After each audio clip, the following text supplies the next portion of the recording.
Ay, hindi pala na on tong isa. 1 second Ayun natin. Ayan, para makita yung ating pimples. 1 second. Saan ba? Stop recording. Ulitin ko Okay.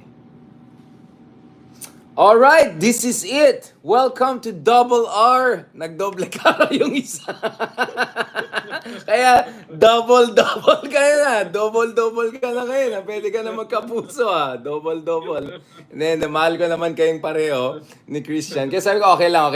Hindi natin kailang pag-usapan yung logistics behind it. So, kasi the moment nakita ko, sabi ko, siguro kay siya. Yan, tuloy algorithm natin, pinakita kagad. No, so we want to make sure na wala tayong direct overlap. Pag-usapan natin si si Harry Roque mamaya. But I think before going there, because we want to also talk about Tulfo, I think Tulfo is a big factor we want to talk about. And shout out dyan kay Attorney Libayan, my good friend. Don't worry, pag-usapan natin si Tulfo in a not reverential way. We'll discuss some of the things. Kasi nakita ko yung back and forth niya with Secretary Galvez. Medyo, I'll be honest, alam naman natin, Raffy Tulfo is an interesting guy. There are things I like about him. But at the same time, minsan feeling ko medyo kailangan niya magbuelo ng konti, di ba? To put it nicely. So, and then we'll talk about the role of the Catholic Church because you have this very interesting situation kung saan for the, I think, first time, anywhere you have the religious hierarchy, Catholic hierarchy, directly making a statement on a geopolitical important issue, in this case, West Philippine Sea. Pero bago sa lahat, especially bago sa harakiri, pag-usapan natin itong Baste, Amy Marcos episode. For me, it's a very important one, Ronald, because as far as that one is concerned, you would have thought that Amy Marcos is kind of like the last semi-breach, right? Or at least she thinks she's a breach kasi malapit siya kay Digong, kapatid niya yung presidente ngayon. So in theory, she would be the best person to be able to be a middle woman because last time I checked si Tita Arroyo nandun na sa bagong Pilipinas rally. So mukhang alam niya na saan ang inip ng hangin. At si Romualdez naman obviously andun na siya sa kabila. So that really leaves very few people to do this kind of an intermediary role. So sabi ni Amy na nag-apologize daw si Baste. So she tried to actually parang play down itong bardagulan na nangyari the other week na pinag-usapan natin. But Baste out of nowhere comes out very Digong style and says, parang, anong hanash mo dyan? Ka pa, parang pinagbigyan nga kita and never kami nag-apologize. Were you surprised by Baste coming out of nowhere? Parang 5 days pa yun parang may delayed reaction. And for him to come out strong, what do you think is behind that? And didn't he sound so Digong? Like very Digong yung style na ginawa niya, di ba?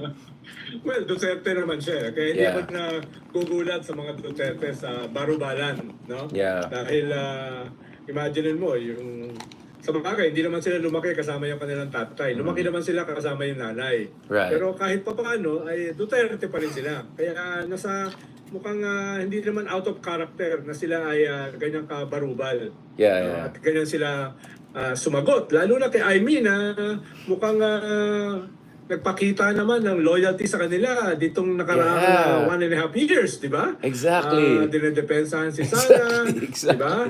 Sabi niya, kahit siya na yung nag-iisa, nakasama ni Digong ay hindi niya iiwan si ex-President Duterte, di ba? Right. So, tapos medyo nagkaroon lang ng kaunting misunderstanding, very public agad yung banat. Yeah, exactly, no? yeah. Hindi lang very public, talagang medyo barumbado yung banat, very sharp kaagad.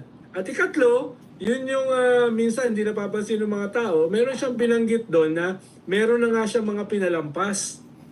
No? Exactly. Ibig sabihin, pinagbigyan pa kita, sinabi niya, pinagbigyan nga kita, huwag kang magulo, di ba? Previous incident na pala na nangyari na hindi natin alam, no? So, the plot thickens, no? Pero pinanood ko yung interview kasi ni Aimee kay Karen Davile, no? Pinanood ko at marami siyang sinabi ron Marami siyang sinabi ron, hindi lang yung nakaprovoke kay Baste. Kung hindi marami siyang mga sinabi ron na pwedeng pag-usapan in several episodes ng R&R. No? Sabi kasi niya, pumunta siya sa Davao. Interesting. No? As an emissary para sa sagipin ang unit team. Exactly. Kahit isang shred na lang ang natitira sa unit team ay sasagipin pa rin niya, no? Yeah. Sasagipin pa rin niya, no? Darna. Diba? Nag-Darna mode si Pero Madam. yung pinag-uusapan natin ngayon, yung na-provoke talaga ay yung sabi niya na nung nagsalita si Baste, wala siya ron eh. Yeah. Kumakain daw siya sa isang restaurant. Pero nung nagkita sa kanila, ay puro todo yung apology. Todo yung sorry sa kanya. Exactly. No? In-emphasize niya na todong-todo yung sorry. Like, nagsorry. Hindi lang yung nag-apologize. Yung parang sobrang ma'am, ganun ang dating, di ba? Ulit-ulit. No? Yung pala, sabi naman ni Baste, nagsosorry siya, nag-apologize siya dahil kawawa naman Naawa si Amy. daw siya. Naawa siya, no? Naawa siya sa sitwasyon ni Amy, no, na yung kapatid niya ganun, di ba? Right. Hindi dahil dun sa kanyang nagsosorry siya na pinag-resign niya. Right. Pero ang revealing dito, pwede naman pag-usapan nila yun eh. Bakit ginawang public kaagad yung sagot, di ba? At very sharp, no? Nagdadrama ka, dinasama mo pa ako sa drama mo, di ba? Ganun eh. Sinasama mo pa ako sa drama mo. Or worse na parang jamming, parang Bisaya kasing iba, so tinignan ko yung translation sa Sunstar Davao. Parang dating sa akin is ang in-imply dyan is self-aggrandizing interference parang ginagawa mo eh, di ba? Nakikihanash ka, nagmamaganda ka lang dito, hindi naman you know what I'm saying? Parang ganun ang dating sa akin eh when I saw the translation kasi it's Bisaya eh. A lot of that was in Bisaya, so I couldn't understand. I look at the translation. Ang dating sa akin is wag kang magmaganda, wag kang maghanash masyado. Ano to, usapan ng mga ano to. So, parang for me, medyo next level yan eh. You're burning bridges also with the only Marcos that actually may have still a degree of good faith toward you guys, or at least some sort of trust. Saka, Yeah. one of their best, if not their best attack dog. Diba? Dahil halos lahat ng policies ng kapatid, binabanatan niya eh. Yeah. Diba? Dinipensahan niya si Sara nung tinanggalan ng intelligence, daang milyong intelligence fund. Dinipensahan niya si Digong. No? Binanatan niya yung ICC. Yeah. No? Ng husto. Dapat lahat ng buto sa ating katawan tututol dyan sa Hot water. ICC na yan. No? Et cetera, et cetera. Tapos Hot water. Itit mo hot water. Bigla pang sinupalpal, di ba? At up to now ay parang masama pa rin ang loob ni Baste. No, wala naman siyang overtures. Ang narinig lang natin ay after nung banat ni Baste, sabi ni Amy, nag-usap na sila uli at okay na. Na medyo Daw, that's my point. That's her version of things. Hindi naman niya pinaliwanag eh. Kung ano Eh, yung okay. yeah. Ano yung pinag-usapan, no? Ayaw na daw niya magsalita dahil baka maintriga na naman, baka misquote na naman. Pero wala namang misquote doon sa sinabi niya. Wala ring misquote doon sa sinabi ni Baste. No? Right. Very clear naman yung kanilang exchange, no? Kaya duda ako kung nag-uusap sila. No? Yun Duda nga eh, ako. like you're wondering what is Amy trying to do here? Like, is she trying to show that she's more than what she is? Is she trying to be the woman of the moment? I mean, I won't be surprised kasi kung, I don't know kung napanood mo, ako napanood ko kasi yung Made in Marites, Made in Malacanang 1. Yung 2, hindi ko na masigmura eh. Parang pag ilabas mo yung 300 pesos, 400, parang, yung pagka-Ilocano ko, ang sakit. At least nung first, yung Made in Marites, sa dami mga social media engagement, medyo nabawi ko siya, mga million yata ang engagement natin na views and all. Pero yung 2, wala na, pinagtatawanan na lang ng tao eh. So for me, it told me something about the algorithm. And you know, of course, hindi ko alam kung nagkaroon kayo ng mga back and forth with Darrell Yap, Director Darrell Yap. Minsan binabash din ako online yan. Sabi na, labanan ito ng mga big time. Huwag daw makisawsaw yung mga katulad natin ng mga small-time vloggers. Mga intrigero, mga tigagatong.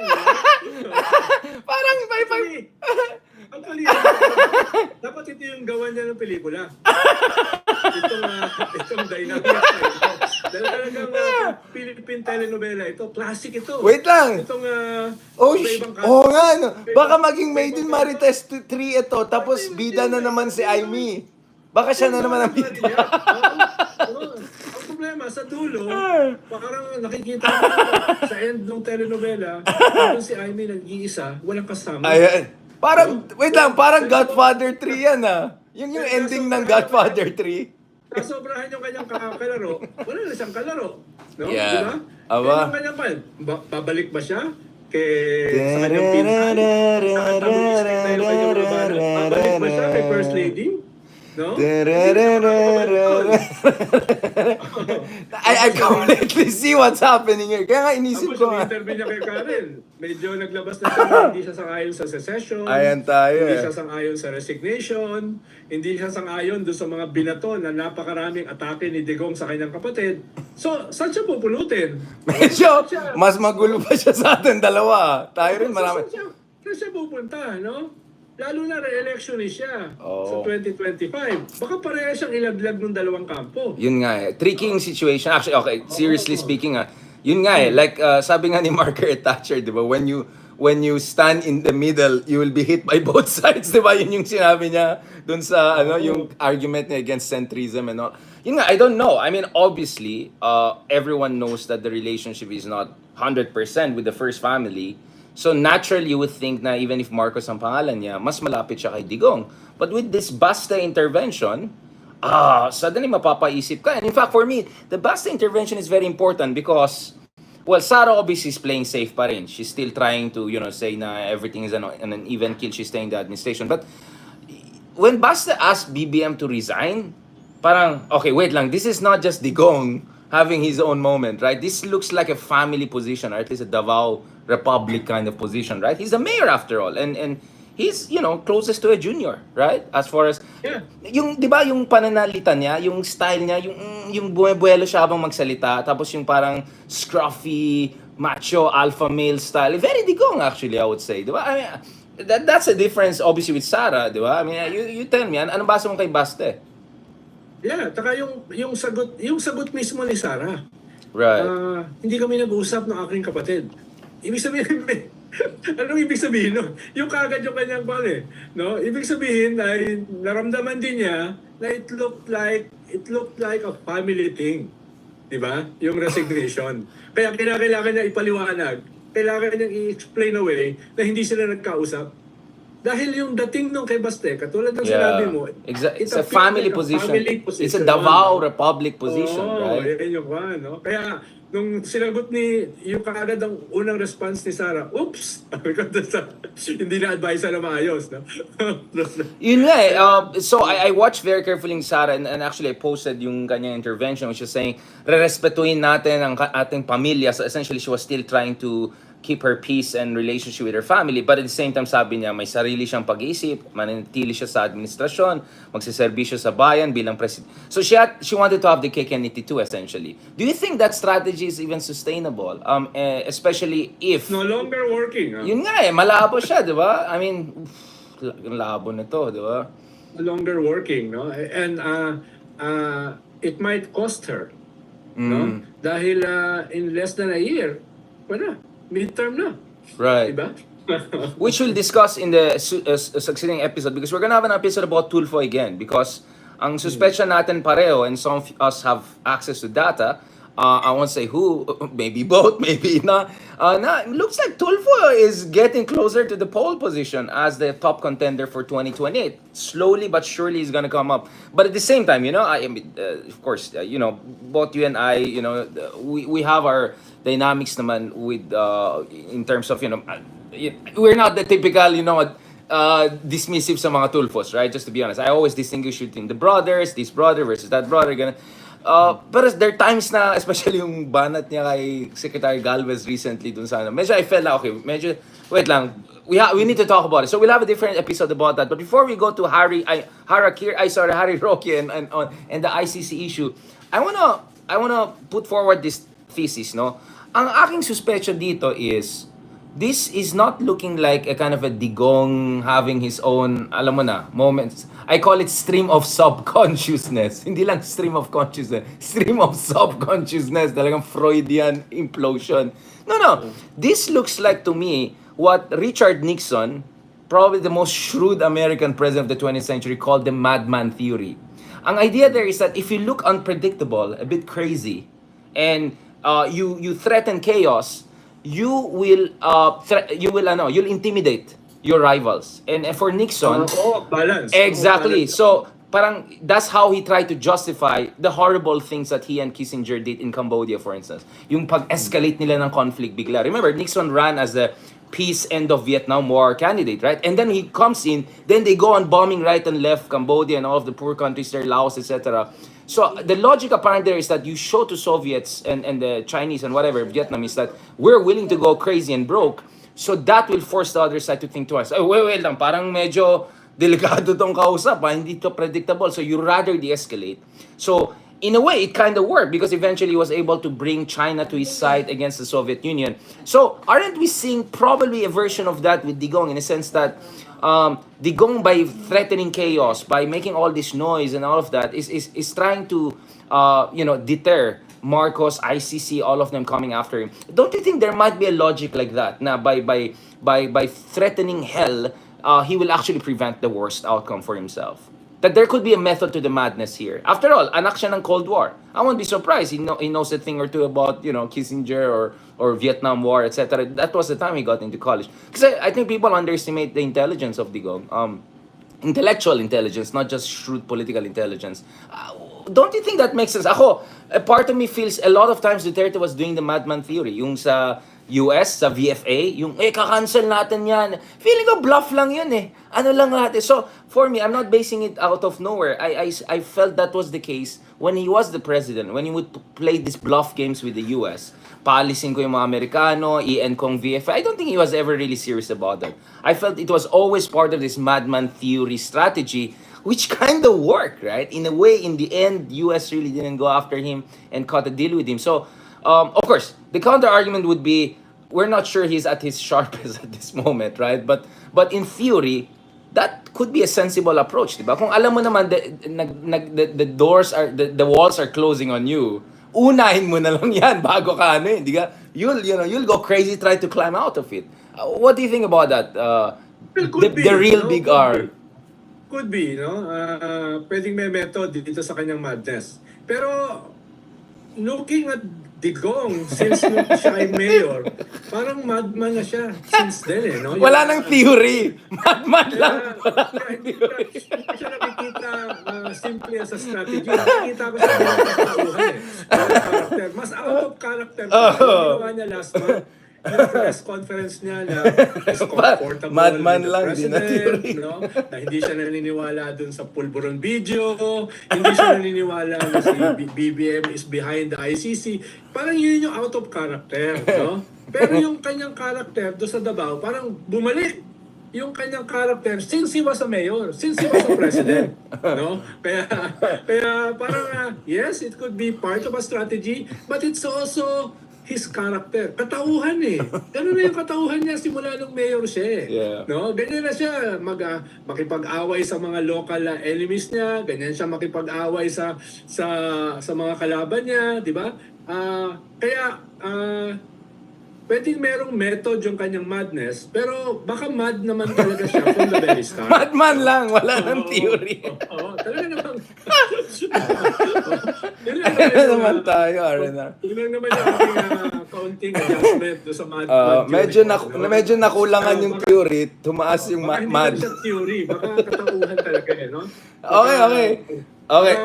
Baka mas si Sigmund Freud at saka si Carl Jung yung kailangan bantayan basta sa kanya. Baka pa niya usapin ng libido. Medyo libidinal, libidinal volcanic eruption.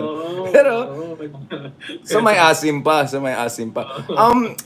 I mean, okay, ganito kasi Ronald. I saw, in fairness, yung mga ka-tiktokers natin, mabilis na nag-question na, Richard naman, you're giving na naman too much credit to tatay. Kaya ikaw, immediately, yun ang sagot mo. Baka madman lang, wala nang theory. Hindi ako naman, Ronald, I never believe in that. Like, Tatay Digong is doing Sanju, Art of War. Di ba may mga ganun dati? Pinagsasabi yung Art of War, mga Sanju. Na-Sanju siya ng China. Na-sunshine siya ng China. Pero, na Duterte. Yung mga tao niya, nagsusubukang nagmahit. Nung kanyang lipstick nila yun, no? Yung kanyang madness. O sige, pinapabayaan siyang magsalita ng ganyan. Pero sila Sunny Dominguez, sinusubukan i-backpedal, no? Yung una niyang spokesperson, bago si ex-human rights lawyer, yung pastor. no? Correct, Medyo correct, hirap correct. yun di ba? So Correct. yun yung mga nag-a-adjust ng kanyang madness, no?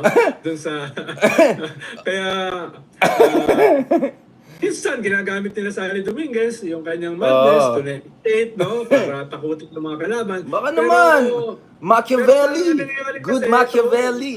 'Di ba? Sabi nga ng dati kung pero yung pagpapatakbo ng kanyang gobyerno, iba naman eh. Iba naman yung ginagawa yeah. niya. Iba yung ginagawa nila sa Sani. Pero wala na siya kasing gobyerno eh. Retired na siya, private citizen siya ngayon. So, Hindi, tsaka, ano hanash yung niya? pakati ng kanyang character is a zero-sum guy eh. Yeah. Diba yung zero-sum All guy or eh, nothing. no? Oo, yun yung kanyang one na, huwag niyo ako iboto. Kung iboboto niyo ako, itatamba ko 100,000 bangkay ng mga kriminal sa Manila Bay. Diba? Mga ganun yung kanyang mga asta na pwedeng part of a method, no? Part of his personality, his character, no? Pero bahagi ng kanyang character, zero-sum guy eh. Kaya So, sabi ko nga, bang nakaraang So, episode, Secretary Ronald Llamas, you're saying the method is the madness. There's Yes, no method to the exactly. madness. Exactly. The method is the Pag sinabi madness. mo kasi may method, sinasabi mo na pinag-iisipan niya maigi yung strategy. No? Okay. Goods na ako. Okay, I think that sets the perfect transition to our next episode, Harry Roque, intervention. Medyo pag-usapan natin itong konting marites sa ICC and Davao Task Force. Allegedly being disbanded. So pag-usapan natin logistics. When and if, well, more like when wala nang if masyado, no? The warrants of arrest come. What are we gonna look forward to? Sige, pag-usapan natin yan sa next episode. Thank you very much, Secretary Ronald Llamas, aka Theory Without Madness. Ayan to. The method is the madness. I like that. Magandang ano yan. Sa Pilipinas, hindi tayong Richard Nixon, ano lang. Tatay Digong lang. Thank you very much, sir. Ibang level yun. Ibang level. Okay, ito na. Ito na yung mga nanonood sa'yo nung kanina. Palitan natin ng konti. Okay, sir. I know first time mo lang magbigay ng analysis dito sa time. Hindi, joke lang. Hindi, ito. Pag-usapan natin ito. So, ito na naman. Yung favorite podcaster mo na si Harry Roque. Meron siyang sinabi dito na hindi na daw siya makakatulog. Wait lang, kailangan ko maglagay ng Maharlika shades. Hindi daw siya makakatulog. Na-insomnia daw siya. Dahil tumawag daw si Tatay Digong sa kanya. Si Method is the Madness Digong na ano daw, ito na, yung warrant of arrest is coming, all of that. Ano ba daw? Is, again, going back to the previous episode, is this their way of creating noise para i-preempt nila yung potential political disaster? Or maybe there's really something going on here? Because I would have expected Sonny Trillanes to come out strong if indeed there is this almost confirmation na the warrant of arrest is a matter of time.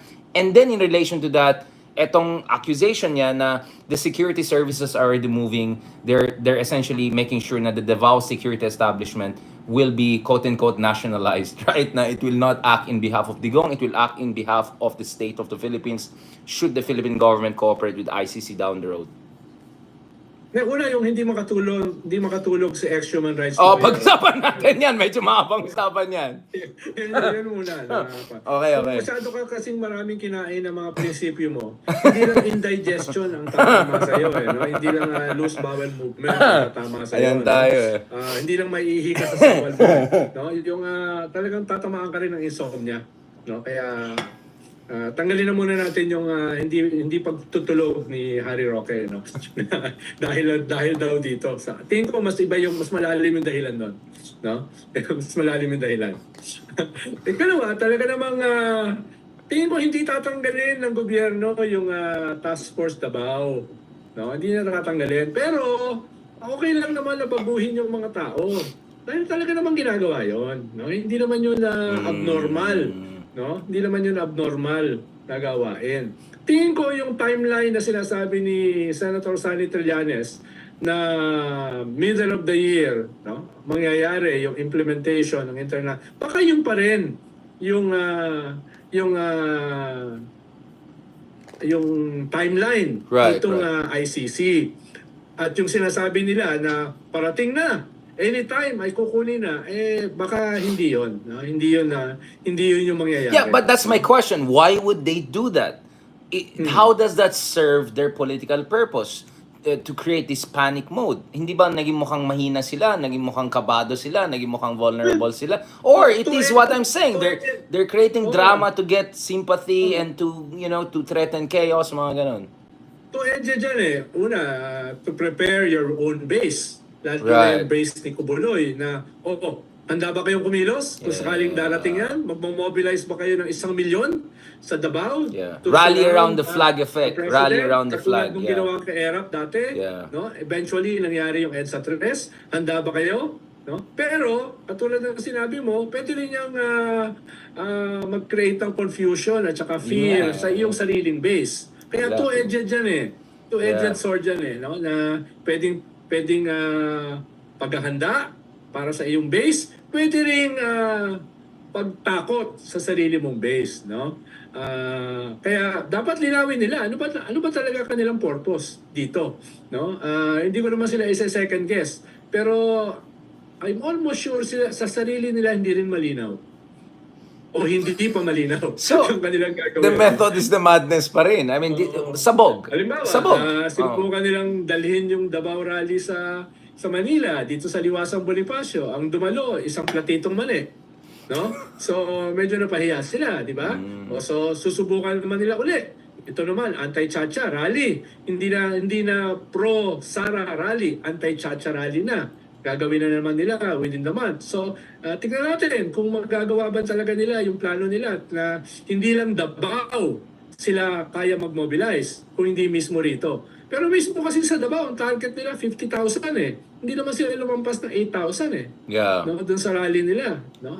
Baste na nila. Ba, naka 8,000 ba sila? Akala ko 200 lang nandun ay. Kasi may mga empty chairs pa, di ba? Nung nagpapalakpakan sila kay Digo. Alam mo yung mga tapos na yung show, yung umuwi na yung mga tao, gano'n. Usually kasi yan, labas-masok yan eh, yung rally. May darating, may alis, may darating, alis. Sabi daw ng mga pulis, 16,000. No, sabi ng mga tao ko ron, 5,000 lang eh. No, binigyan ko na nga ng counting slap, binigyan ko na ng counting alawan. O sige, gawin na natin 7 to 8. Pero yung mga nandun, ng mga nanood, ng mga kasama ko, sabi nila, wala pang 5. Wala pang 5 tao. Kasi yung iba, kita ko, empty yung chair, yung pumapalakpang tao sa kanya, yung inahamon-hamon niya na si Digong at tumatawag siya sa AFP and all of that. Focus naman sa kanya lang, hindi naman sa crowd eh. Meron yung siya, parang pinapakita yung crowd, tapos may mga empty chair pa yata or something like that. Basta, alam mo yung mga barangay events na patapos na, umuwi na yung mga tao, nagbabaybay na sa likod. Punta na sa bayad. Naubos na yung mga spaghetti, tsaka sandwich, tsaka chicken. Uwi na yun. Alam mo na. Nag-sharo na. Kumuha na ng maraming food packs. Iuwi na sa kanilang pamilya. Kaya nga, ang point ko dito, is this a political harakiri? In a sense that he's just accelerating the demise of his political capital. If not worse, by etong sabog na mixed messaging, panic mode, hindi panic mode. Kasi if there were supposed to be rallying effect, matagal na sinasabi ni Harry R. na kakawawain si Digong.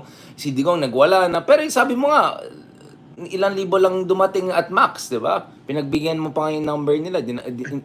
Pati yung SD card, isama natin. Baka wala pang 8,000 yan, di ba? Yung problema sa mga tao ito, they tend to believe their own legend, di ba? They tend to believe their own propaganda. Anong sabi ni Satan do sa Devil's Advocate, no? Hubris is my favorite sin, no? Si Al Pacino ba 'yo? Si Al Pacino ba to? Si Al Pacino. Punong-puno sila ng hubris no? Na ganito sila kagaling, ganito sila kalakas, until ma-realize nila too late na.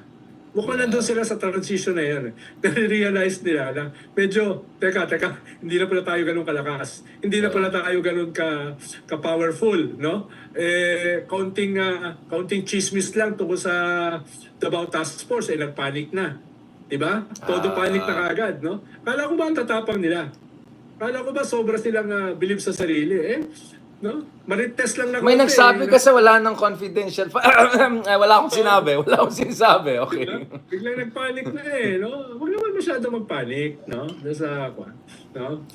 Pwede pa naman silang tanggapin sa China Pero yun nga tatanggapin ba sila ng China? I don't think China likes losers. I'm just saying. China wouldn't be China kung tumataya lang sila forever sa mga losers. I'm just saying. Ikaw, kasi going back to the harikiri question, hindi dahil galing ako sa Japan or kagaling lang natin sa Japan or gusto ko manood ng Shogun. Hindi, ito kasi, for me, it was quite telling na Secretary Anyo, National Security Advisor, who was his DILG Secretary, who was the FV Chief of Staff during his time, comes out so strong and saying, we'll use force to crush any threat to territorial integrity. Of course, this is in response to the Mindanao secession Hanashin Tatay. You have Galvez, Secretary Galvez, Presidential Peace Advisor under Digong, and also now, also coming out very strong and speaking out against any incitement to rebellion or seditious, I think this is the key term, seditious insinuations, if not worse. And then, yung pinipiling defense secretary ni Digong na hindi siya pinili, si Gibo, na ngayon defense secretary, also came out very strong. So, it looks at all the big boys, the defense guys, secretary guys, security guys, people, generals that serve under Digong even, or close to Digong back in the day, yung mga tahimik dati na, they're all coming out very strongly against him right now. So, for me, it's like he's accelerating the disintegration ng kanyang political capital or whatever is left of that, right? Kaya sabi ko parang may pagkaharikiri na. So, in this episode, I'm completely contradicting what I was saying in the previous episode, diba? In the previous episode, I said, there could be sabi nga ni Fitzgerald, diba, the sign of wisdom is having two contradictory ideas at the same time and still keeping sane, right? So let me show you the Fitzgerald test. At the same time, and this is where maybe I'm more agree with you, is baka nga this is like a violent lashes of diba, sabog ex-king, diba? So is it a King Lear situation we're seeing right now? May pagka-Shakespearean tragedy na ba ito? Are we gonna go Shakespearean na ba? Ako naman, mix yung reaction ko dito sa mga statements ni Gibo, ni Anyo, ni Galvez, etc. Dahil in one sense, sinusupalpal nila si Digong, at pinapakita nila na hindi ito mangyayari, di ba? Yeah. Yun yung sinasabi nila. Pero in another sense, parang siniseryoso nila yung isang threat na tingin ko ay walang basis from the very start. Right. Ako hindi ko sineseryoso dahil mismo nga sa Davao even by increment, sumihina na siya, Mindanao pa. No? Sabi ko nga doon sa nakaraang episode, hindi na makukuha ang Southern Mindanao, South Coast, ang Jensan, ang Sarangani, hindi niya makukuha ang North Cotabato, ang Cotabato City, ang Barm, hindi niya makukuha ang Misamis, ang Basulta. Hindi ko na alam kung anong kanyang kausap. Siguro yung kanyang speaker, si Pantaleon Alvarez, na ngayon nagbati-bati na sila uli. Pero too late para magbati dahil wala rin namang hatak si Pantaleon Alvarez ngayon sa buong Mindanao. Di ba Lenny ang sinuport niya si Lenny? Sasabay kami sa Biyernes sa Rappler, Patay tayo dyan. Siguro magiging mabait ako. Akala ko nga bardagulan Paano? Kaya in one sense, mix yung reaction ko dahil part of me, ay gustong supalpalin si Digong, pero part of me, i-deadma mo na. Dahil wala naman siyang capacity Baka nga dahil sinasagot siya ng Gibo, ng Anyo, ng Galvez, baka magmukha pa siyang importante. More than he is. Naman yung tingin ko, isa sa kanyang purpose. Na magmukha siyang threat. Yeah. Karen. Nagka-Karen siya. Magmukha siyang formidable. Natingin ko hindi na. So nagkikreate siya ng ganong klaseng mantra. Kaya wag nang pagbigyan. Well, I would say Ronald, Enrile agrees with you. I think may sinabi si Enrile something like, if I were the one, hindi ko papatulan. Medyo politically sophisticated yun. Very, I would say he's the Machiavelli of the Philippines. I mean, that guy is very, grabe, the ultimate survival siya. Oh, by the way, pag-usapan din. 100 years old na yun. Malapit na yung birthday ni Bossing. Marunong yun, hindi amateur yun. Exactly, talagang. Masarap panapan sa political chess. Yes, that guy is, in fairness to him, he's quite something. I mean, I've been with 90 years old types of people, 99 si Kissinger's, 96 si Mater. But I would say, this 99.9 guy, medyo ibang level ta rin siya Pride of the Philippines. No, but my pushback against the big R, the real big R, and the real big Mang Johnny is that the reason I understand Anyo and Gibo and Galvez and all these generals or security guys coming out is because yung mga rumors na military, yung sinabi ni Bronner noon. So I think Baka iba that's... yung audience nila. Oh, Baka iba yung exactly. audience So nila. I'm explaining to you where they're coming from. Hindi ko sinabi na nakausap ko sila. Hindi ko sinabi I can na... understand that. Oh, I can understand but that. I Audience think... sila yung Exactly. So ako yung audience ko yung tao na bakit masyado mong binibigyan ng importansya kung oh, si tatay. walang kwentang secession na ito na Davao Republic. No, but ako, I think it's that. I think it's really because of that. Na they have to really shut it down. Na there's no traction whatsoever sa security services. I think, kasi the moment na wala na yan, wala na. Hopeless ka na. The politicos are already with the administration. The military immediately put a wall there. So, China, I don't know what China, good luck na lang dyan. Ayaw nila. They don't like losing horses. Let's just put it that way. So, that's what I'm saying. So ang sinasabi mo, Ronald, hindi na siya do 30, do 0 na siya, or do 1. Kasi may pantalyon, may do 1 na siya. Hindi na siya do 30. Pero, tsaka pinapalibutan niya yung sarili niya ng mga kapwa niya losers. Katulad ni former speaker, katulad ni former executive secretary, di ba? Katulad ng ex-human rights, former human rights lawyer, yung mga ganyan. Oy, wag kang ganun ha, malaking mga yan. Ni Robin Hood Padilla, no? Itong si Kulang sa Pansin, itong si Laos na, no? Kaya hindi ako sumasama sa mga press con. Tuloy, naging relevant ka. Tuloy, naging relevant ka. Ganun ang sabihin sa kanila. Ba't kasama mo itong mga losers na ito, no? Yun ang kasama ko hindi ko sa mga press con niya. Okay, maganda yan. Perfect transition yan. So next episode, bago natin pag-usapan si Idol Raffy Tulfo. Yan, shoutout dyan. Pag-usapan natin yung paborito mo, yung ginawa kang relevant. Matuwa ka nga nung pinatulan ka ni Robin Hood, naging relevant ka ng big time. Tuloy ang tawag sa'yo, Ronald Baby Aldens, Richard Okay na Aldens. ako sa pan, Jason Statham. Baby boy, ito, Ronald Bebe Boy Alden Liamas, yan. Yan ang mo ngayon sa... Okay na ako sa Jason Statham, no? Medyo malapit-lapit. Mean than mean. Okay. Good to go to. Pag-usapan natin next, ang paborito natin senador ng bayan. Ay, actually, dalawa silang paborito ngayon. Paborito mo si Robin, paborito ko si Sir Raffy. Pag-usapan natin yan. Thank you very much. Fantastic discussion with former Secretary Ronald Liama. Isa ka pa rin former. Kulang sa pansin. Kulang sa pansin. At Laos na 5 months ago. 5 months ago, kulang pansin. Ngayon, nasobrahan ng pansin. Kaya crush ng bayan na ngayon. Salamat po, sir. Okay. Uminit na. Ito na. Pumunta naman tayo sa Senado. Yung Senate natin. The bastion of super high level, our August chamber. Pag-usapan natin yan. Starting with, number 1 sa last elections.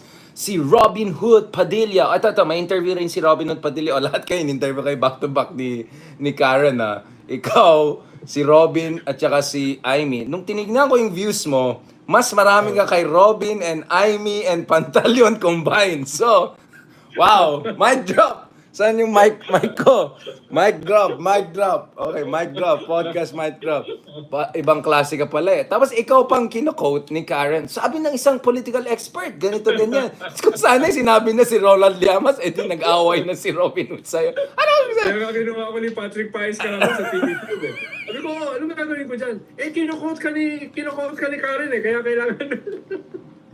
Political expert talaga, hindi lang political analyst. I never heard her say political expert. I always heard her say political analyst. Right? Anyone naman can be analyst. Pero yung political expert, taas ng believe niya sa'yo kasi ang taas ng views mo eh. Imagine mo, talo mo si Amy, Robin Hood, Pantaleon, even si Bato, nung sinama ko si Bato, mas mataas pa rin views mo, 500,000. Ba't yung ibang political analyst kumikita? Ba't ako hindi? Ayan tayo eh. Speaking of which, pakiabot yung jacket. Bigyan ng jacket. Okay na yung konti ang viewers, basta kumikita. Alam mo, Ronald, just to tell you, may mga vloggers daw nasa ibang bansa na naghiram. Hindi mo ba na-follow yung mga awayan ng mga vloggers na naghiraman daw sila? Anyway, mamaya tayo sa kachipangan. Ito. Sabi ni Robin Hood dun sa interview niya na ano ka daw case, hindi, joke lang. Tapos na yun. Sinabi niya na unity andun pa rin kasi Sara is still in the cabinet. So that says something about it. And then he said something very interesting. He said something like, nasa ilalim ako ni Sara, ganyan, ganyan, ganyan. So if Sara is in the cabinet, then I am with the unity team. Ako naman, the immediate reaction I had is, wait lang, senador ka ng bayan, sa ilalim ka ng vice-presidente. Saan sa mundo mo pinulot yung idea na ang isang senador ay isang ano lang ng isang vice-presidente? I think yung issue na, yung idea ng separation of powers, equality of branches of the state. I mean, mukhang hindi to nag-level up to si Kuya eh. Tingin niya, no pa rin siya eh. So, I mean, isn't that shocking? Oh. Baka hindi naman ganun ka-shocking. Masyado lang mataas yung expectation. Shocking yung honesty. masyadong mataas yung inaasahan mo sa kanya. No? Mukhang job applicant siya. Nagbo-volunteer siya na maging vice president ni Sara Duterte. Yun. Kasi yun yung ibig niyang sabihin. That's it. Ilalim siya ni Sara sa 2028. Wow. Yun, Advance mag-isip si Bossing. Talagang advance mag-isip. Yan yung kanyang political direction. Correct. Kaya Good yun point. yung kanyang ibig sabihin. Actually, magaling ka pala. Talagang political expert ka. Tama si Karen Davila. So, pasensya sir. Akala ko, hindi ko alam. Yung pala may application na pala. Open na palang application. No, I mean, speaking of which, Boss Liamas, he also had a very interesting take sa Chacha. Kasi, di ba, of all people na maisip mo na maging against Chacha, Robin Hood Padilla is the last person na maisip mo, 'di ba? Kasi sobrang patay na patay siya dito sa idea na magically, kung pinalitan mo 'yung nasulat sa papel, magically magkakaroon ng fairyland na Disneyland world na utopia, 'di ba? Alam mo 'yung mga ganyan simplistic na pag-iisip. But anyway, no offense, I know he has good intentions, but ang point na is, okay siya sa Chacha. And then he made this weird constitutional argument na ang People's Initiative is enshrined in our Constitution. He cited different articles. Although I know last time I checked, if you ask the Supreme Court, it's still a bit dodgy. Legally speaking, gray zone pa rin siya. So sabi niya, walang problema sa PI, walang problema sa charter change. Ang problema lang yung mga mag-oversee ng charter change. So, he used that as a basis to say, bakit ngayon sumali siya sa buong Senado against dito sa PI na ito. But he still defended PI, he still defended Chacha. Well, doon sa bumoto, doon sa nagpumirma sa resolution, siya yung pinaka-may reservation eh. No? Good point. Una, katulad din sa sinabi ko kanina, mas forward-looking eh, si Senator Robin Hood Padilla. Ang tingin niya 2028. Wala naman siyang hindi siya parang obligado na depensahan yung Senate as an institution. Right. Dahil senador pa naman siya sa 2025 at wala na siyang balak maging senador sa 2028. Hindi siya invested. Dahil first term na rito. Kaya hindi naman siya ganun kalalalim in defending the institution. Ikalawa, balak naman niyang iwanan yung Senate dahil mukhang hindi naman ganun ka-excellent yung kanyang performance sa Senate, no? Lalo na pag pumapatol siya sa mga kulang sa pansin, no? Kaya ang kanyang direction is 2028. Kaya tingin ko siya yung one of the few sa Senado, if not the only one, na hindi siya defensive. No? Hindi siya obligadong depensahan yung institusyon, baka dahil hindi niya rin masyadong naunawaan yung institusyon. No, or hindi siya invested sa institution. I mean, to be fair to him. Actually, I now appreciate even more the logic behind it. I know minsan nagpapatawa ako and all of that. But you make a perfect sense. If you are betting doon sa 2028 ticket, if you're betting on being Sara Duterte's teammate on the next unit team in 2028, you have an interest not to pick a fight with BBM as early as now, especially given the conditions, and at the same time showing your absolute 100% loyalty to Sara Duterte, diba? That's a very interesting way of putting it. Kaya nag-resign siya as leader ng PDP laban, no? Nung nagsisimula na yung girihan between the Duterte and the Marcoses. Tumabi siya ng konti, no? Dahil ayaw niyang, sabi mo nga kanina, yung nasa middle, no? Yung nasa Right. gitna, yung Yeah. sinasabi ni Thatcher, no, na tatamaan ng lahat. So, may Si, konti si rin naman siyang Margaret political Thatcher yan, thinking. hindi baka masabihin Thatcher na pedo or so, si Margaret Thatcher baka hindi niya alam ng point of ibang episode kasi yan yung sa Harakiri episode, alright, Madman episode. Sige, paliwanag mo na lang kay Robin Hood kasi yung Thatcher yun. Margaret Thatcher po. Baka mamaya ibang isipin ng tao, delikado tayo dyan. This is a family-friendly R&R program. Baka matanggalan tayo ng MTRCB certification. Okay, any last point on Robin Hood? Kasi gusto ko na mag-transition dun sa maging kalaban nila in 2028 most Masasabi likely. ko na lang, ay good luck. No? Good luck sa 2028. Okay. I wish him all the luck. No? Okay, speaking of that, will you be on the other side of the fence? Okay, the next episode, pag-usapan natin, actually, this is one episode, pero i-slice ko na lang kasi I think each of them are a universe, a multiverse At natin. saka mas marami nanonood kung may iksi, di ba? Hindi, kung masyado naman maiksi, baka ayawin ng algorithm kasi ipapa-shorts na lang niya. But I think this is good. This is good. Salamat. Pag-usapan naman natin yung next favorite senator natin. Okay. Ito na yung penultimate discussion natin sa Philippine politics.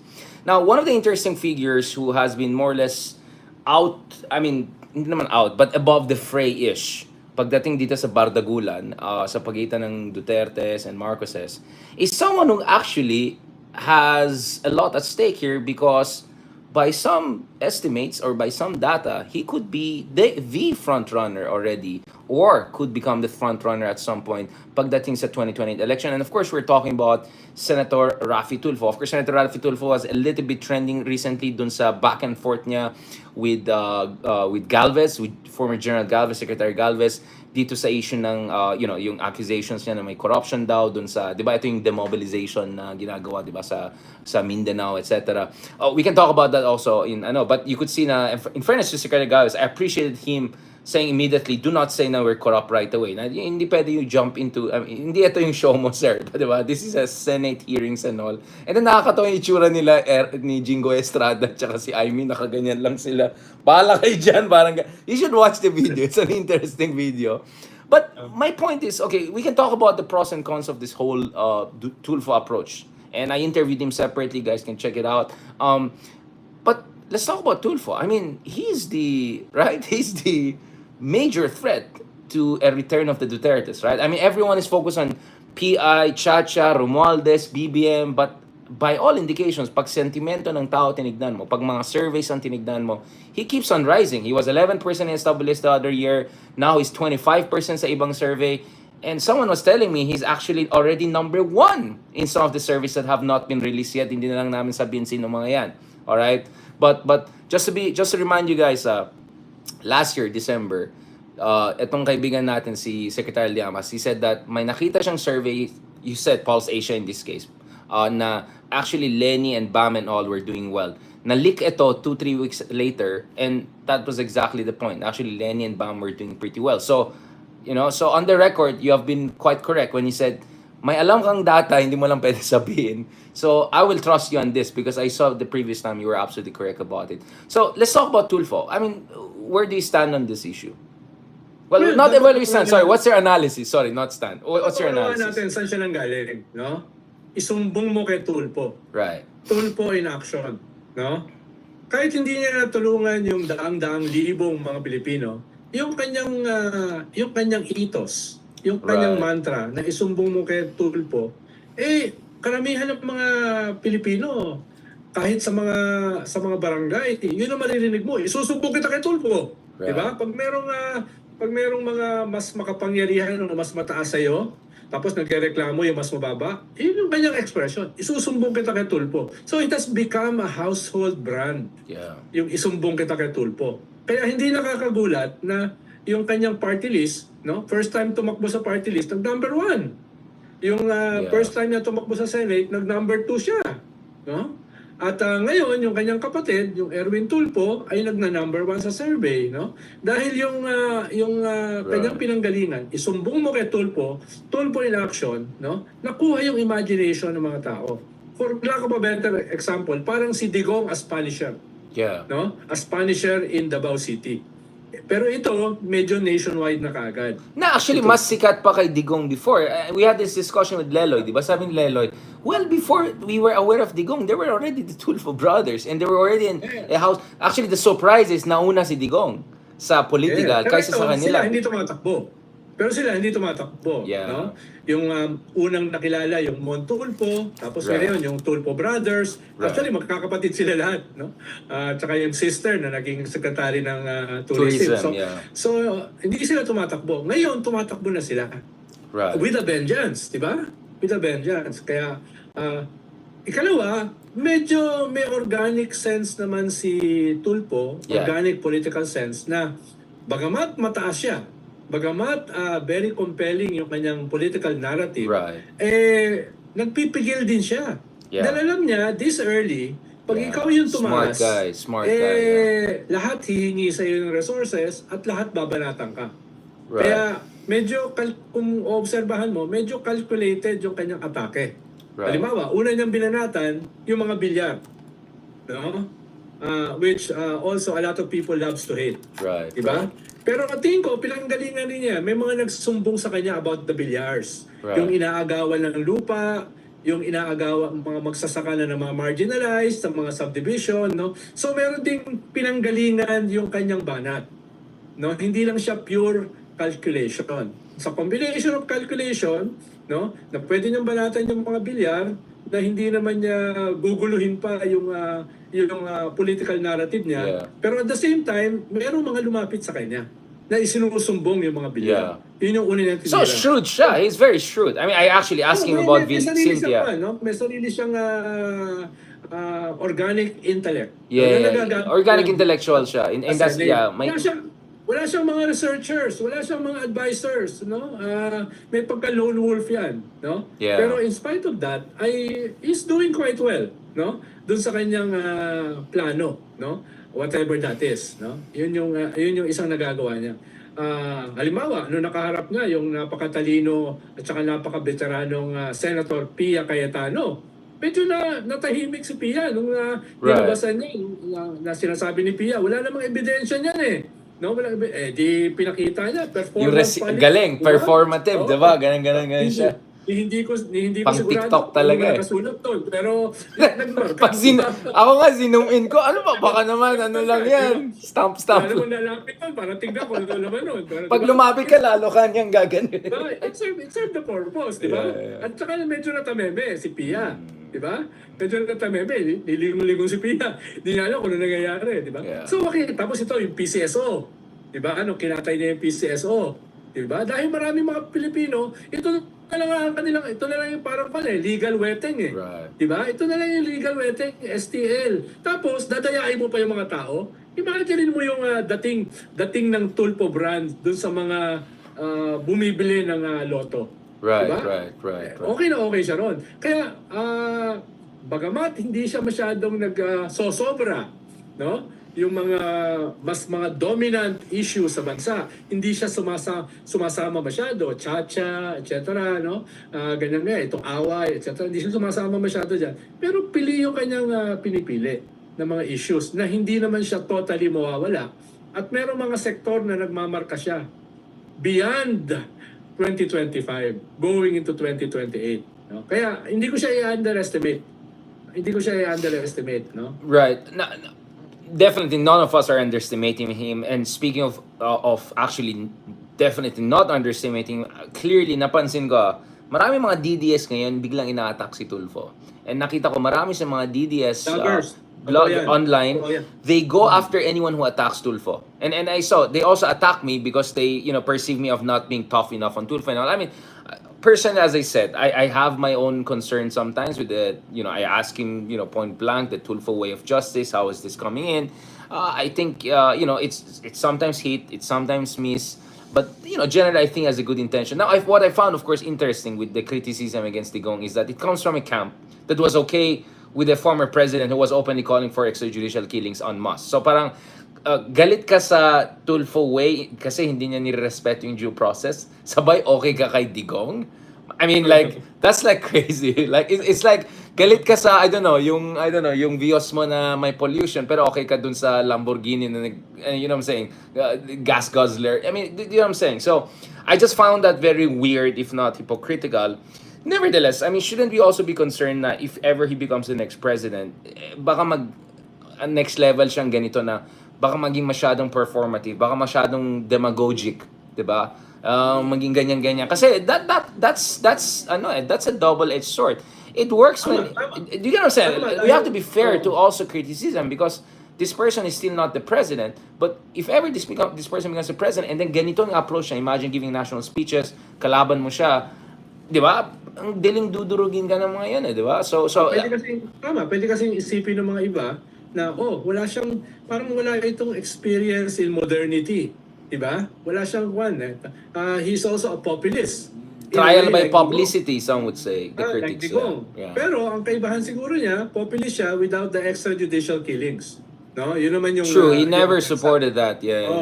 Yun yung isa. No? Pero, yung iba kasi, mas tinitingnan nito, kung maglalaban, Duterte and Tulfo, no? Magle-lesser evil sila. Diba? Ganun yung Unless merong black swan na sumulpot, no? Parang may bago ka na mas reformist, mas modern, no, etc. Yeah. Pero for now, parang itong dalawa yung nagtutunggalian Kaya binabanatan na siya nung mga pro-Sara.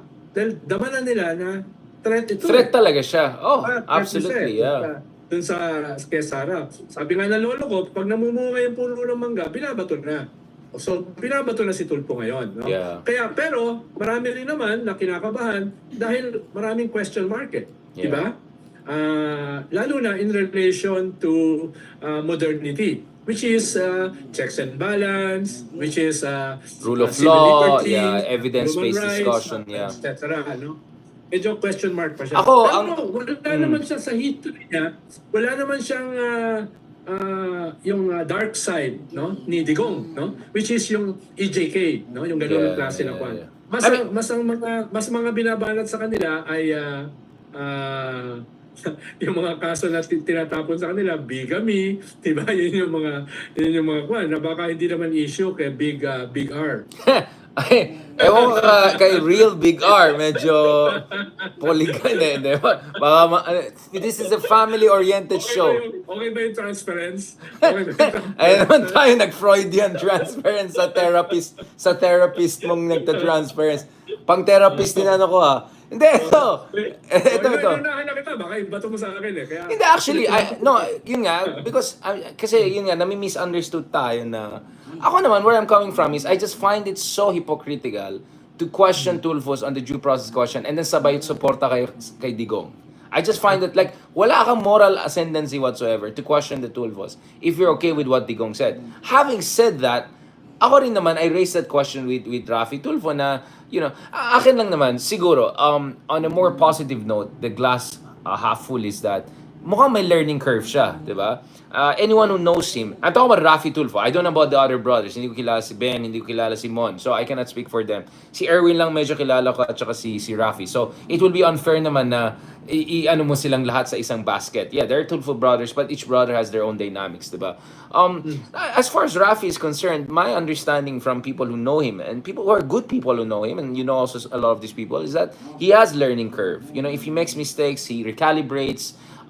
He's of course, proud siya. I don't think he'll admit it openly. But I think behind the scenes, he's someone who has a certain level of self-awareness and self-correctiveness. Now, whether that's sufficient enough for us to say perfect siya for 2028, ibang usapan yan. But for me, the very least, he opens up the race. And at the very least, he opens up the space for a third candidate.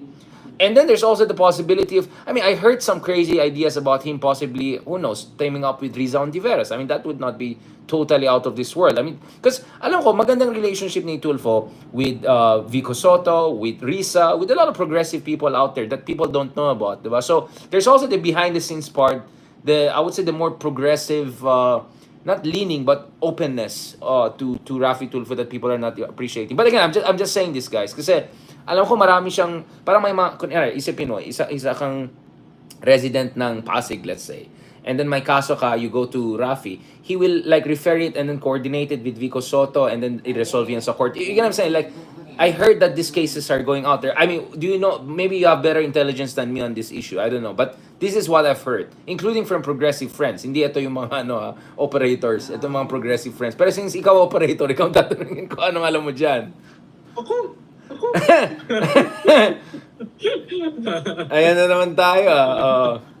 Well, ang tingin ko, he's still a work in progress. No? Yeah. Yun yung kwan. At so far, yung cup half full, half empty, medyo hindi naman siya kulang. No, hindi naman siya kulang. Yes. At, more full than empty, in fairness. At sinusubukang tignan where he's coming from. Yeah. At tinitignan ko rin, sino ba yung kanyang makakalaban? Yeah. Kung ito yung kanyang makakalaban, maraming mga tao na siya na yung pupuntahan kesa sa isang Duterte. No, yun yung kwan. Unless may sumulpot na ibang black swan. Yeah. No, na mas Dark horse. yung Dark horse. ng modernity, no? Yun yung kwan. Kaya malay ko baka ikaw tatakbo ka. Ronald, what's with you and modernity? Parang modernizing elite modernity. Yung kasi pagod ka na sa medieval politics. Diba? Yung pinag-uusapan ni Nilelo yung mga Max Weber ka kasi, nagma-Max Weber ka ng modernity eh. Ako kasi parang socialist ako eh. Sige. Tapos yung kaibigan mo, nagbuo ng Socialist Party. Oo. Ininbitan niyo nga ako. Ako sabi ko socialist lang ako, hindi socialist. Pasosyalan lang. Hindi ako kontento sa modernity lang, no? But I like it. Medyo Max Weber-ish. Hindi masyadong Hegel. So okay lang yan. Thank you so much, Sir Ronald Llamas. Let's go to the last episode. Kasi ito, ikaw ang nag-recommend yan. Pag-usapan natin ang simbahan ng Pilipinas. But we're not talking about catechism or religious issues. I think neither of us are competent in that matter, especially you. But let's talk about the West Philippine Sea issue. Interesting, you see religious groups right now also pitching in on the issue of West Philippine Sea, which is of course close to our hearts. Maraming salamat, Secretary Ronald Llamas, for that fantastic discussion. Baka matawag tayo ni Tulfo, biglang matulfo tayong dalawa. Okay, transition na tayo. Transition. Salamat. Okay, ito na last. Let's keep it, This is it. Okay. Sir Ronald Llamas, ito na, alam ko you're a very good person. I know you're very, speaking of good person, speaking of makabayan, patriotic person. Yan. Oo nga pala, you're a UST person, di ba? Sorry, UP lang kami, mga alam mo na. Worst yung mga yun, worst. Kaya ako taga Baguio ako, alam mo, probinsyano, raised with, all the Catholic values and all of that. Pagdating sa UP, culture shock talaga ako culture shock. Hindi, Ateneo na lang ako, sabi ko, culture shock. No, speaking of this, the Catholic Church hierarchy in the Philippines made a very, very important intervention in behalf of the West Philippine Sea. Did you see this coming? What is your understanding of this? Because I'm sure you know more than me about the Catholic hierarchy thinking and the logic behind what they're doing. Of course, ako personally as an outsider, I'm not surprised because I saw the Pope Francis, making very interesting, progressive interventions on many issues. Climate change, wars in the Middle East, Gaza. Now, of course, on the same-sex issues, I know that's a little bit controversial for a lot of folks. But now you have the Catholic Church in the Philippines also making this very important intervention on the issue of West Philippine Sea. What do you think about this? Last October, last November, last December, ngayong January and February, kung dadaan ka sa EDSA, may makikita kang huge billboards, electronic billboards, with two bishops, no? Na nakasign ng West Philippine Sea, nakaganyan sila. No? Sa yung pinakamalaking electronic billboard, no? Exactly. Sa GA Tower yata yun, no? Doon sa, kaya makikita mo na, for the first time, mga bishops na sa billboard, no? Advocating for support to our frontliners sa West Philippine Sea. Tapos nangyari yung Christmas convoy, first civilian convoy going into Ayungin, no? Right. At kitang-kita mo sa media si Father Robert and another priest nagmimisa doon sa boat nung hinara sila ng People's Liberation Army Navy, right. No? Dalawang battleships, dalawang Coast Guard, no? At napilitan silang bumalik. Pero nung umiikot sila, nasa gitna sila ng misa. So, Right. a Christmas convoy which was very religious, supported by a lot of bishops, ay bumiyahe Right. papuntang BRP Sierra Madre. No? Right. Right. At nung 2 weekends ago, nagkaroon ng CBCP Assembly, Catholic Bishops Conference. Tingin ko isa sa napag-usapan diyan ay yung mga frontliners. Kaya the day after, naglabas Right. yung 8 bishops. Right. No? Right. Ng, Right. led by Archbishop Soc Villegas, Right. Right. Bishop Padilla from Palawan, naglabas sila ng statement. Dalawa yung mahalaga sa statement na yan. Una, dapat trabaho ng gobyerno na suportahan yung ating mga frontliners, especially yung mga fishermen sa Yeah. West Philippine Sea. No? Yeah. Pero yung ikalawa ay very intriguing. No? It is morally necessary, no, na humingi ng tulong sa ating mga friends. Aliado, no? alliances. Yeah, yeah. If Sa ating diplomacy mga fails. aliado, Yeah, no? yeah. Na That's hindi very lang good. siya dapat. It is morally permissible Right, right. na humingi ng tulong. Pagamat, in-emphasize naman nila na not for war. No? Pero humingi ng tulong para protektahan yung atin. No? Kaya very pregnant with meaning yung statement na yan. At kung makikita ko yung direction niyan, hindi yan dyan matitigil. No? Ang alam ko nga, may ilang mga obispo gustong gumawa ng pastoral letter to be read, no, sa mga churches nila. No? Kaya this is a new moment ng scaling up. Interesting. Yeah. Sa West Philippine issue dito sa ating simbahan. At alam ko, ditong parating na Easter, magkakaroon naman ng Easter convoy. Right. From Christmas convoy. So hindi ito lang tatapos itong convoy na ito, itong mga activities na ito from civil society, from the church, no? May bagong dynamic na nakikreate. Na tingin ko ay hindi na magpapatuloy, no? Hindi lamang this year, kung hindi even beyond. Kaya sa akin mahalaga yung statement na yan. Not only because ito yung una na talagang naglabas ng statement yung simbahan. Kung hindi, no, yung iniiwasan ng iba o debate pa mismo within the progressive movement, within the left, na morally permissible na humingi ng tulong sa mga kaibigang bansa na tutulungan tayong depensahan ang ating West Philippine Sea kung hindi natin kaya. No? Kung nabasa mo yung letter. Ronald, let me say something because you were part of the Aquino administration. You were his political advisor. And alam mo naman, sa RH Bill issue, diba? Medyo mahidwaan talaga with the Catholic Church. And I remember there were days na Risa Hontiveros, Senator Hontiveros, was singled out by some of the folks in the church, you know, because of her advocacy for RH Bill. And this was from the position of the church. This was something immoral. This was something, you know, abhorrent, right? Unacceptable. And well, eventually, nanalo ang Estado sa mga issue na yan. And what we also see over the past decade or so is the rise of evangelist groups, for the lack of better term. You know, all of these different religious groups na may block voting, or at least DAO, may block voting power and all. Is the Catholic Church still powerful?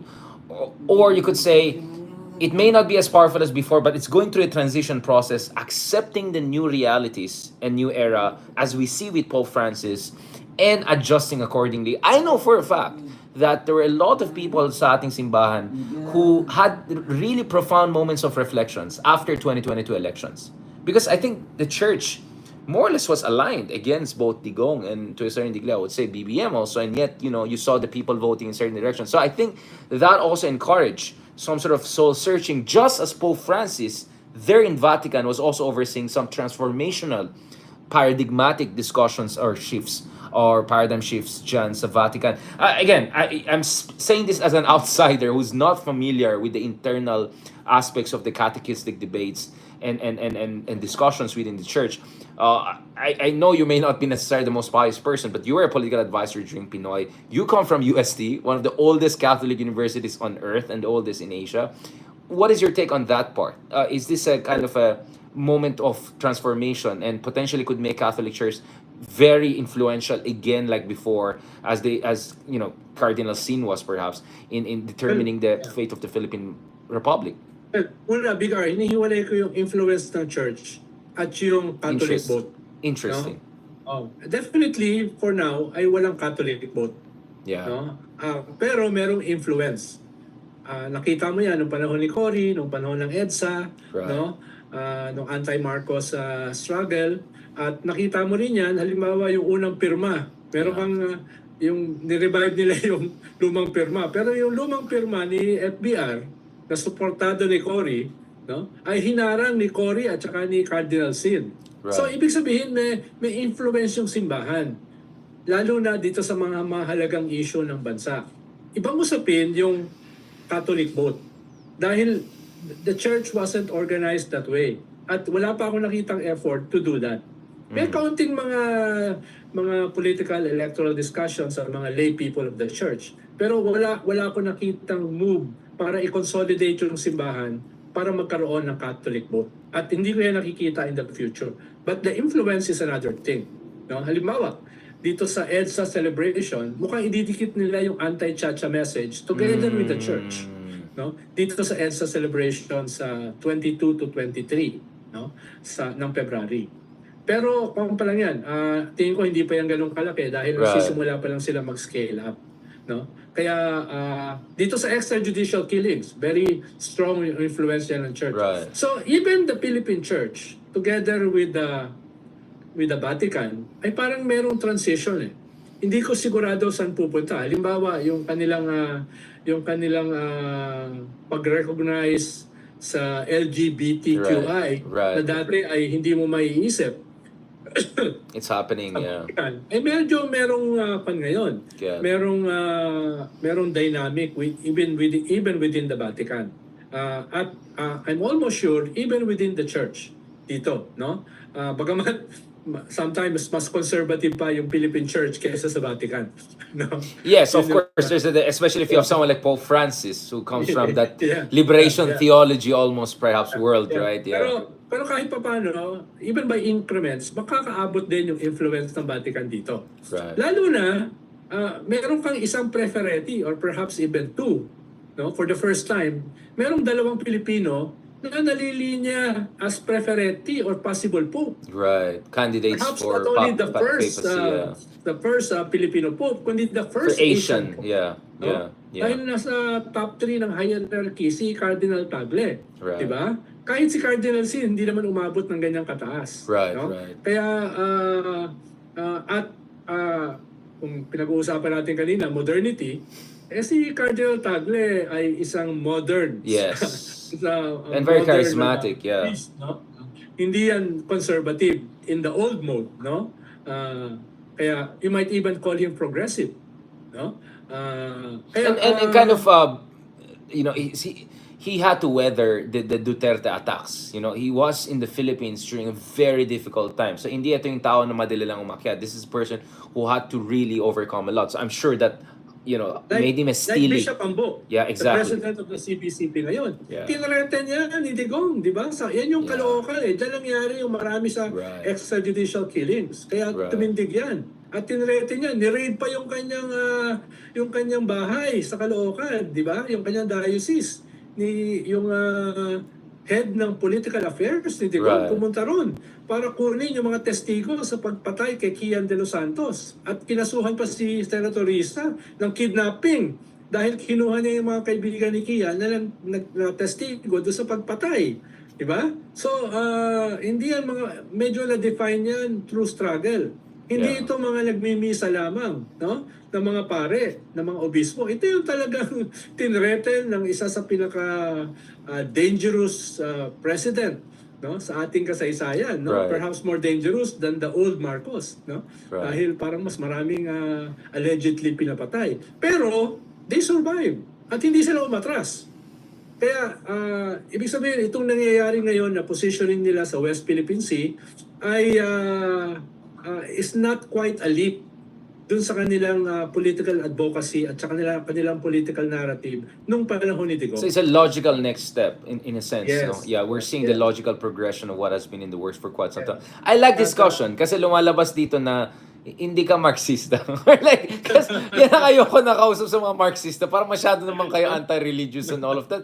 Parang kulto din naman kayo mag-isip minsan. Pero yung una kong training about Marxism, no? 2 weeks. ang nagturo sa akin, mga Jesuit priests, led by Father Romeo Intengan. Right. Yan yung head ng mga Jesuits. At alam mo Ito yung naman liberation mga Jesuits, theology kind of thing, right? This is a very doon ako progressive. nagsimula, no? When I Right. was young. Yeah. Pueblo, sa Latin America, Exactly, yeah, liberation yeah. theology. Yeah. Pero yung mga nag-train sa akin, na mga Jesuita, na hindi mo sasabihin na mga bobo, matatalino yan, very Yes, sharp. very No? smart Meron people, na yeah. akong kilalang Marxist na ang kanyang doctorate, Marxism. Right. No? May kilala akong Jesuit priest na yung pinag-aralan na talaga maigi. Doon sa seminar na yon, dyan sa Menobaliches, no? Nakalimutan ko na yung pangalan ng lugar, no? Ay for 2 weeks tinrain kami, no? Yung fundamentals ng Marxism, dialectical and historical materialism. So The nag-Hegel three basic laws. Nag-Hegel The three kayo. basic laws Yeah. of dialectical and historical materialism, no? Interesting. The struggle of opposites, the change from quantitative to qualitative, no? And the negation of the negation.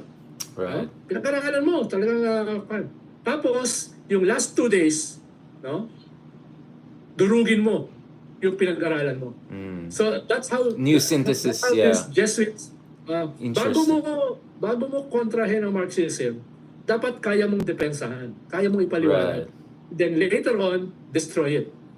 The philosophy. Yeah. That's how we were trained before. So you transcend it. Kaya hindi ko nakakalimutan yun, no? Itong Interesting. dialectical and historical materialism. Bakit di mo sinabi yan nung yung pinaka-first interview natin? Remember, I asked you about your background. Na ano mo yun? Ngayon, lumalabas na yung side na yun. You didn't say that. So, dapat i-cut out ko to, idagdag ko dun sa pinaka-first long conversation natin. Naalala mo, when we talk about yung pumunta ka sa Smoky Mountain, yung process of radicalization mo, etc. So, this is the part I didn't know about it. In fairness, even with si Leloy, I know he's not, to put it mildly, a kind of a full-fledged, pious man. But in fairness, when we talk about the progressive contribution of the church, especially under the current leadership, he is very fair naman. And I appreciate also this. Kasi hindi ako komportable sa mga tao na anti-religious and everything like that. And then sabay sila, may sarili silang mga kulto-kulto na, So, anyway, I really appreciate this, Secretary Ronald Llamas. We have to have more discussions like this because I think we have to have more faith and strength, as we navigate these very difficult times in our country and also. Yung dati mo sinasabi, balikan natin yung ating mga bayani. Yes. Maraming salamat. National heroes. Sige. Thank you very much, Sir Ronald. Good night. My pleasure. Good night. Talk to you soon. God bless. Pasensya na. Alam ko napahaba ka today kaya madaldal ako para hindi ka mapagod kasi alam ko ang tagal ng daldal nyo kanina. So I hope. Okay, madaldal ka naman talaga. Oo naman. Pero mas madaldal pa ako ngayon. And I'm glad that marami pa rin nanood sa atin. More than 1,000 people live have been watching us on different platforms. So medyo malaki-laki din yung views natin. It's exactly 11 p.m. So on that note, thank you very much, Secretary Ronald Llamas, and hope to catch you soon. Welcome back to the Philippines, no? Welcome back to the salt mines, no? Domo arigato gozaimasu. Have a good night. Okay guys, thank you very much. Maraming salamat. Thank you so much sa lahat ng mga sumusuporta sa atin. So much sa lahat ng mga nagsusubscribe sa atin. Wow, more than 1,000 live dito sa iba't ibang platforms. 1+ na tayo. So I really appreciate it. Akala ko nga, di na kayo manood kasi meron na siyang kaninang analysis. So I made sure, ganyan talaga mga teacher, di ba? Kung may ganon, you think about different angles and approaches. And as I said, iba yung R&R, di ba? We approach things differently. It's not me interviewing him interviewing. We're co-hosts in a way, so paras kami madaldal. And I hope you appreciated yung daldal natin. Thank you very much. God bless and talk to you soon. And by the way, i-repost natin mga episodes na ito. Naging 5 bigla. Sa iba't ibang platform. So please follow us. Libre lang yan sa YouTube. Richard Haydaran Vlogs. Just follow us. As I said, tinatarget natin makuha yung 100,000 subscribers para naman makuha natin verification and God willing at this at Plake, among others. And of course, it is a TikTok. Please, we also need as much followers as possible. Richard Haydaran 007 because I also need verification here. Maganda talaga may check ka. Facebook naman, salamat sa Diyos. Medyo malaking following natin and everything like that. So thank you for following us. But please, don't also refuse to follow us on different platforms because we try to make things different and you see different dimensions of us, different pa-cute, different biro, different political analysis, different mga content. So we make sure worth it if you follow us on different platforms. On that note, thank you very much and manood na ako ng Asian Cup. All right. On that note, sorry mga football fans, God bless and talk to you soon. Thank you very much, guys. God bless po.